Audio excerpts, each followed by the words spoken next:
ৰাতিপুৱা মই এয়া তুলি ল'লোঁ। বৰ মানিমুনি, সৰু মানিমুনি, মচুন্দৰীৰ পাত এইখিনি এতিয়া ৰস উলিয়াই মই খাম খালী পেটতে। আৰু মই এয়া শিপাই তুলিছোঁ। আৰু মাজে মাজে খাই থাকিব লাগে বাৰু, এনেও আমাৰ পেটৰ কাৰণে খুবেই ভাল। আৰু এয়া নৰসিংহ কেইটামানো তুলি ল'লোঁ।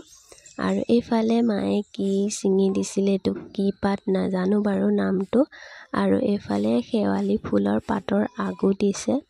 আৰু এতিয়া নহৰু 3 ফুটা দিম আৰু এতিয়া পানী অলপো দি দিম। আৰু এতিয়া এইখিনি মিক্সিত এয়া মই পিচি ল'লোঁ আৰু চেকনি এখনত এয়া মই চেকি ল'লোঁ। আৰু এনেকৈ নাখালেও তৰকাৰী বনাইও খাব পাৰি, মাছৰ লগতে হওক। মাজে মাজে খাই থাকিব লাগে, আমাৰ পেটৰ কাৰণে খুবেই ভাল। এনেও খাই থাকিব লাগে। আৰু এয়া ৰস ওলাই ল'লোঁ মই। আৰু মাছ লগতে হওক, মাংস লগতে হওক খাবচোন, খুবেই ভাল লাগে খাই। আৰু মই এয়া খাই ল'লোঁ।